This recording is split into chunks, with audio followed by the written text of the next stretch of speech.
our Friendsgiving special. So our next guest, Owen Herrera, left his life in London in 2023, moving over 3,000 miles away and an ocean of... Yes, I know he's cute, but listen to his story.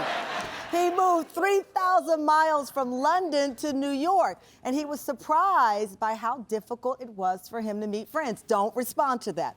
Struggling to find a community, he decided to lace up his shoes and build one himself. But what started as this modest kind of run club quickly exploded into a worldwide movement. Take a look. Well, I've always dreamt big and always had big ambitions, and I knew if there was any city in the world that could provide that, it would be New York City. I'm a bit of an omnivert, so I do like to go out and socialize, but I found it quite tough to meet like-minded individuals. And after a year and a half of being in this city, most of my weekends consisted of going to Central Park by myself to read a book. I felt like I was missing out on something. I wanted to go back home. I had my community there, I had everything there, and that was tough. I had a gut feeling that I needed to go to church, and I found my community there almost instantaneously.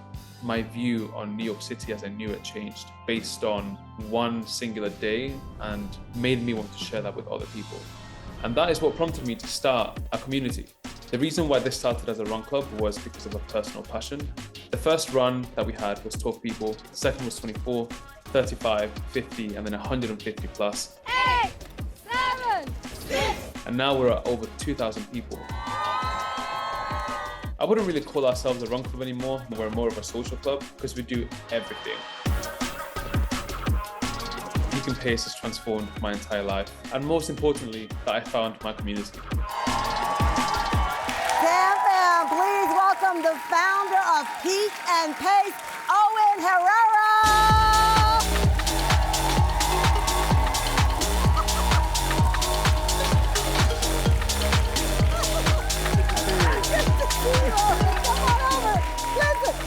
Listen, come closer. We're friends.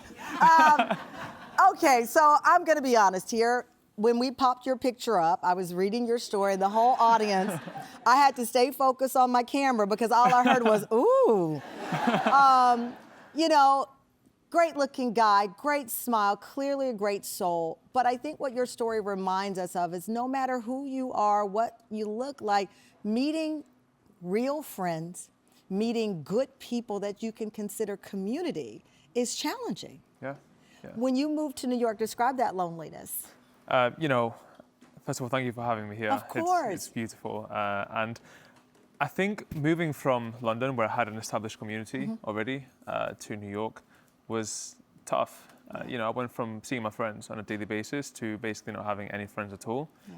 And that became a place of finding myself, but also a place of loneliness. Did you call yourself an omnivert? Omnivert. So I'm a bit of an introvert. Like I like to stay at home sometimes and just do my own thing. Yeah. But I also like to socialize every now and again. Yeah. Not too much. Just right.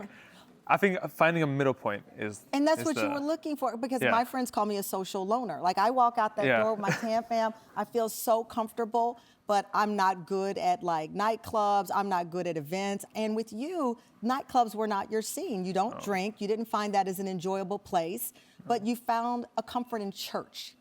And then this community that started. In fact, I did not know this until you walked out. Kirby goes to your church. Yeah, which is so crazy. I did not know this. Yeah. No idea. Yeah, Kirby and I met last year when I first went to church, actually. We would go to the same dinner party, actually, in Long Island City, which is quite intimate. It's like 20 people, so you get together, you have some food, and you discuss the last week's service. You know, this show is called Friendsgiving, and people celebrate Friendsgiving, and I say to people, listen, friends become, and we know this, the family that you choose. Yeah. And even on my case of emergency right now, we live in New York. My family is 2,000, 3,000 miles away.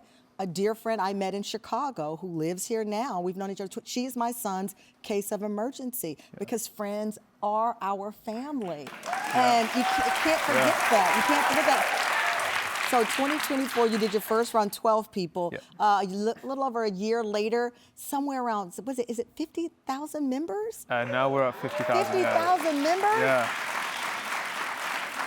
So you've expanded it. When you look out and think back, because it wasn't that long ago, you're this new person in New York City, feeling lonely, and now you look at people who are now friends and connected because of you. You're the core of this. How does that feel? It feels, honestly, it makes me want to do more because you're seeing people find community. You're seeing people's lives change on a week-to-week basis. I mean, I'll just be walking in the street and people will come up to me being like, I had a back surgery like last year and now I'm back on the road, I'm running and I'm walking because of you and I'm meeting new friends, and all of that is so powerful. It just makes me want to do a lot more, and that's why we've expanded. Coming up, and boy did they expand, Owen's Run Club took over an entire island.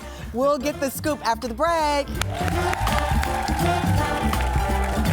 This show makes me feel like the luckiest kid in the world. Join in on the fun. Sign up for our newsletter and subscribe to the Tamron Hall YouTube channel.